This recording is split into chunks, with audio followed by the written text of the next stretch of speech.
नमस्कार दोस्तों, हमारा नाम है घनश्याम मुलानी और आप देख रहे हैं विश्व भारती।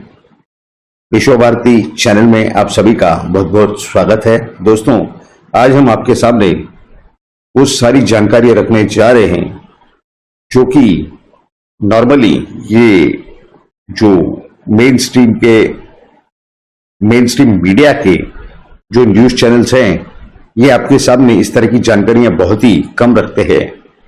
दोस्तों, महाराष्ट्र के अंदर जून के 20 या 21 तारीख से, यानी जून 20 या 21 2022 से जो पूरी राजनीति में उथल पुथल हुआ है, काया पलट हुआ है, ये शायद भारत के इतिहास में पहली ही बार इस तरह से कुछ हुआ है।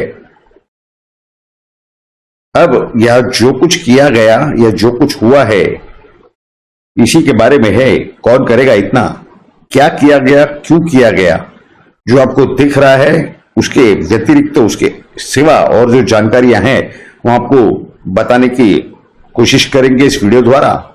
देखिए, ये तो सभी ने देखा कि जो महाराष्ट्र के विधायक है वो सूरत गए, सूरत से गुवाहाटी गए, गुवाहाटी से गोवा और गोवा से मुंबई आए, और फिर एकनाथ शिंदे जो शिवसेना के गट नेता हैं, गुट नेता हैं, उनकी मुख्यमंत्री के तौर पर शपथ विधि हुई। वो मुख्यमंत्री की शपथ उन्होंने ली और पद ग्रहण किया। लेकिन इस सारे जो 9 दिन लगभग ये लोग बाहर रहे, इन्हें किन किन तरह की धमकियां नहीं दी गई। विश्व प्रवक्ता संजय राउत ये तो कह रहे थे कि वहां से 40 शव आने हैं, हम उन्हें शव विच्छेदन के लिए यानी पोस्टमार्टम के लिए भेज देंगे। ये बात उन्होंने सम्माननीय सर्वोच्च न्यायालय के सामने रखी थी।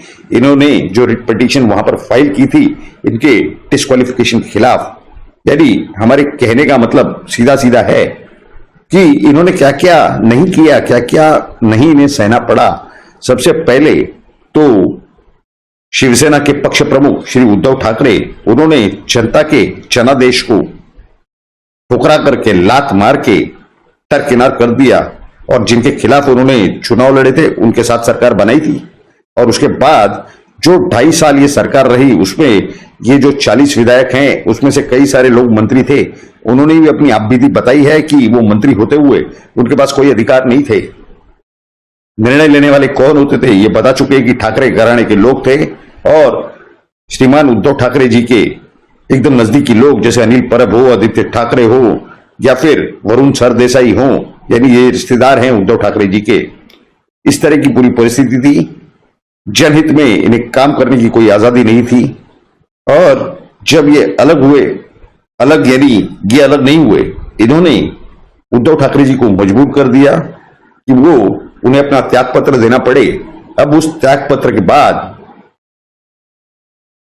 जो परिस्थिति है ये आप लोग देख रहे हैं। अभी भी ये लोग क्या क्या सहन नहीं कर रहे हैं। हाँ, देवेंद्र फडणवीस का आप सोचेंगे कि उनका क्या रोल है, उस पर हम आते हैं, बाद में उसके विषय में बात करेंगे। लेकिन उस विषय की जानकारी तो पूरी देंगे, लेकिन थोड़े समय के बाद ये एकनाथ शिंदे और उनके साथ जो बाकी के विधायक हैं 39 और बाकी के 10 निर्दलीय विधायक, ये आज भी क्या फेस कर रहे हैं। मीडिया वाले उनसे जाकर के उनके मुंह के अंदर माइक ठूस ठूस के, उनके जो प्रवक्ता हैं उनके पास, आप कब मंत्रिमंडल का विस्तार करने जा रहे हैं। सबको मालूम है कि इनके डिस्क्वालिफिकेशन का विषय अभी न्याय प्रविष्ट है। जब तक उसके बारे में सम्माननीय सर्वोच्च न्यायालय कुछ नहीं कर पाता, यानी जब तक कुछ कोई तो ऑब्जर्वेशन पास नहीं करता या फिर कोई निर्णय नहीं देता, तब तक तो इन्हें रुकना पड़ेगा। ऐसे सारे हालात के अंदर इन्होंने क्या किया जनता की व्यवस्था के लिए कि जनता के काम रुके नहीं रहे। इन्होंने सेक्रेटरी लेवल के अधिकारियों को, मंत्रियों के पावर डाइवेस्ट कर दे दिए, डिप्यूट कर दिए।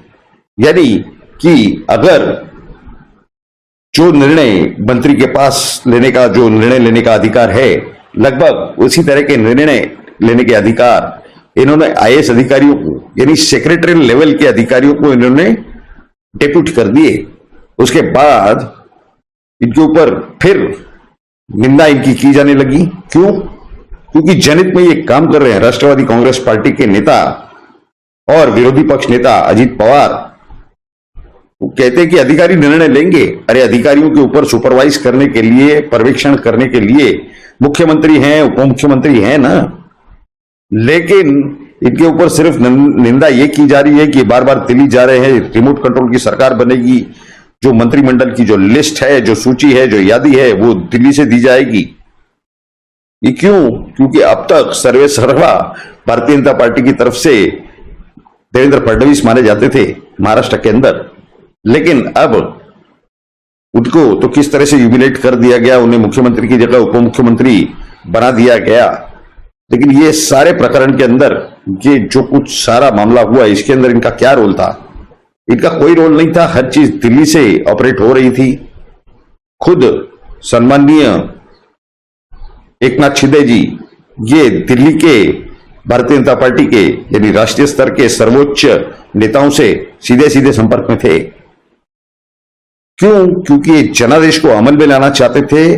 भारत की जनता का, महाराष्ट्र की जनता का जनादेश क्या था कि शिवसेना ने भारतीय जनता पार्टी के साथ मिलकर के सरकार बनानी चाहिए और उसे ही पूरा करने का वो कर्तव्य कर रहे हैं। लेकिन ये बायस्ड और मैनेज मीडिया, लुटेंस मीडिया, टुकड़े टुकड़े गैंग की खरीदी हुई मीडिया, ये क्या कर रही है? बार बार उनसे सवाल कर रहे हैं, अब मंत्रिमंडल कब बनाएंगे? वो कहते हैं भाई बनाएंगे, जल्दी बनाएंगे।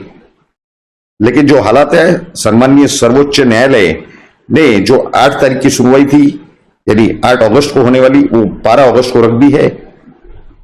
और ये महीने के आखिर तक यानी अगस्त 2022 के आखिर तक ये अपेक्षित है कि इस विषय में ये एक संवैधानिक खंडपीठ यानी कॉन्स्टिट्यूशनल बेंच बना करके और वहां पर सुनवाई करके और इस महीने के अगस्त 2022 के अंत तक इस विषय में जो भी निर्णय है वो ले लेंगे और उसी बारे में वो आदेश दे देंगे।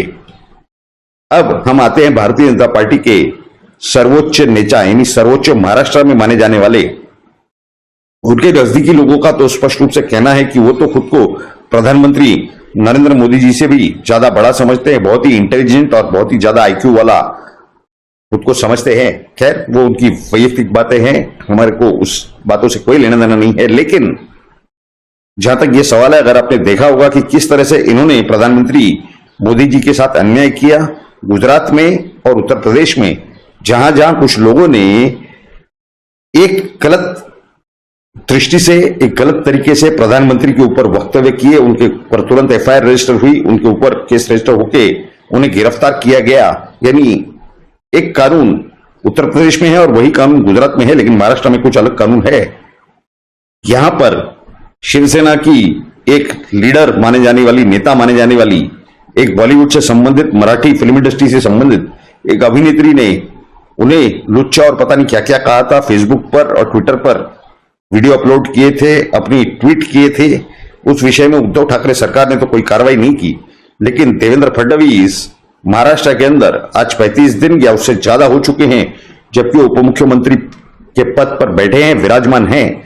लेकिन उन्हें और इस बारे में सारे सबूत हमने भी डीसीपी जोन 9 को दिए हैं, मंजुनाथ शिंगे जिनका नाम है, और कमिश्नर जो भी बैठे हैं, उन्हें सिर्फ एक फोन ही करना था उप मुख्यमंत्री ने। महाराष्ट्र प्रदेश भारतीय जनता पार्टी की जो सचिव हैं दिव्या ढोले, इन्होंने ओशिवारा पुलिस स्टेशन में उस विषय में सारे सबूत जमा करवाए हैं। इसके बावजूद वहां के जो डीसीपी जोन 9 मंजुनाथ शिंगे, इन्होंने इस मामले को रोक करके रखा था।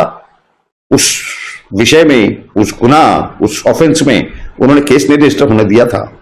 लेकिन 35 या 36 दिनों के अंदर या 37 डेज के अंदर देवेंद्र फडणवीस जी को समय नहीं है कि एक फोन करके कमिश्नर को बोल दें कि भाई इस विषय में जल्द से जल्द कार्रवाई की जाए। यानी देश के प्रधानमंत्री के खिलाफ अन्याय हो रहा है, इस विषय में हमने वीडियो बनाया है 2 दिन पहले, वो भी आपको हमारे ही इसी यूट्यूब चैनल, विश्व भारती यूट्यूब चैनल के होम पेज पर मिल जाएगा। Injustice with Narendra Modi. यानी इस तरह के व्यक्ति हैं, सिर्फ सत्ता की लालसा। इनका योगदान क्या था इस सरकार को लाने में? कोऑर्डिनेशन, समन्वय, बाकी कुछ नहीं। निर्णय लेने का इन्हें अधिकार नहीं इस सारे विषय में, क्योंकि दिल्ली में जो सर्वश्रेष्ठ नेता बैठे हैं भारतीय जनता पार्टी के, शायद ये उनका विश्वास खो चुके हैं। इस तरह का चित्र स्पष्ट रूप से दिखाई दे रहा है। कुछ सूत्रों के द्वारा ये भी जानकारी अब प्राप्त हो रही है कि ये देवेंद्र फडणवीस जी का शायद विकल्प ढूंढने की प्रक्रिया शुरू हो चुकी है। खैर, उस विषय में जो भी कुछ होगा वो होगा। हालत तो भारतीय जनता पार्टी की ये है कि भारतीय जनता पार्टी महाराष्ट्र प्रदेश के जो अध्यक्ष हैं चंद्रकांत दादा पाटिल, उन्हें भी कोई निर्णय लेने का किसी प्रकार का कोई अधिकार नहीं है। सारे निर्णय ये देवेंद्र फडणवीस लेते हैं। अभी आप ही बताइए कि ऐसे हालात में जहां 40 और 50 विधायक अपनी जान का रिस्क लेकर के जान की अपने और हर तरीके से हर प्रकार की रिस्क लेके अपने परिवार को यहां पर छोड़ करके वो गुवाहाटी में बैठे थे 8-10 दिन के लिए, ऐसे सारे लोगों के साथ यानी अपने पार्टी के लोगों के साथ ये सही वर्तन नहीं कर पाए, क्योंकि इन्होंने पिछले 8 सालों के अंदर या 6 सालों के अंदर सिर्फ बाहरी व्यक्तियों को, राष्ट्रवादी कांग्रेस पार्टी हो या शिवसेना हो, यहां से आए हुए नेताओं को ही ऊपर के पद दिए और उनके चमचों को पार्टी के सभी महत्वपूर्ण जगहों पर, सभी पदों पर इन्होंने नियुक्त करवाया। महाराष्ट्र प्रदेश अध्यक्ष भारतीय जनता पार्टी के उनके ऊपर दबाव डाल के उन्हें तो खुद कोई निर्णय लेने का अधिकार नहीं है। ऐसे हालात के अंदर जहां पर वो अपने पार्टी के लोगों के साथ न्याय नहीं करते, ना ही करना चाहते हैं, ऐसे पूरे परिस्थिति के अंदर ये 50 जो विधायक हैं यानी 40 शिवसेना के और 10 निर्दलीय, इनके साथ ये क्या न्याय करेंगे, इस विषय में क्या कोई अच्छी कामना की जा सकती है, अच्छी अपेक्षा रखी जा सकती है? नहीं। इस विषय में तो आप ही तय कीजिए। भारतीय जनता पार्टी का जो संगठन है, यानी इस संगठन के तौर पर जिसे डिसाइपल्ड यानी डिसिप्लिन्ड काडर कहा जाता था, बहुत ही शिष्टि वाला यानी डिसिप्लिन वाला काडर था, वो तो सब खत्म हो चुका, क्योंकि वो उनके पास न पार्टी में किसी तरह की जिम्मेदारी है। और जब भारतीय जनता पार्टी की देवेंद्र फडणवीस की सरकार थी तो उस समय भी जितने भी सरकारी मंडल महामंडल थे उन्होंने उसी पर नियुक्ति की। यहां तक कि एक बाहरी महिला यानी कोई और पार्टी से कोई महिला कार्यकर्ता आई, उन्हें महाराष्ट्र भारतीय जनता पार्टी का पद दे दिया और उनकी नियुक्ति केंद्रीय कार्यकारिणी में यानी भारतीय जनता पार्टी के राष्ट्रीय कार्यकारिणी में करवा दी।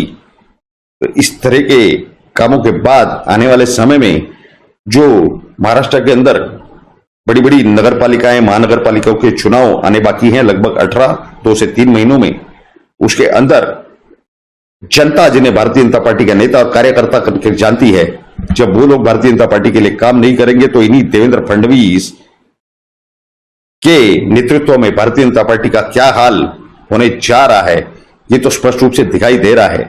ऐसे पूरे परिस्थिति के अंदर, ऐसे पूरे हालात के अंदर क्या भारतीय जनता पार्टी ने महाराष्ट्र के नेतृत्व में जल्द से जल्द बदलाव लाना बेहद जरूरी है या नहीं, इस विषय में आपकी राय आप जरूर नीचे कमेंट बॉक्स में हमें लिख करके बताएं। साथ ही साथ अगर ये पूरी जानकारियां अच्छी लगी हो, क्योंकि हमने जो बताया आपको कि कौन करेगा इतना, यदि ये जो 50 विधायक हैं जिसमें से 40 शिवसेना के हैं, इन्होंने जितना किया शायद किसी और पार्टी के विधायक होते तो क्या इतना कर पाते, ये सवाल है। इस पर भी आपकी राय आप जरूर नीचे कमेंट बॉक्स में लिख करके बताएं। अगर ये आपको जानकारी अच्छी लगी हो तो इस वीडियो को लाइक करें और ज्यादा से ज्यादा शेयर करें। आप ही का विश्व भारती चैनल है, इसे जल्द से जल्द सब्सक्राइब करें। आप सभी लोगों ने इस वीडियो को पूरा अंत तक देखा, इसके लिए आप सभी का बहुत बहुत धन्यवाद। भारत माता की जय। जय हिंद।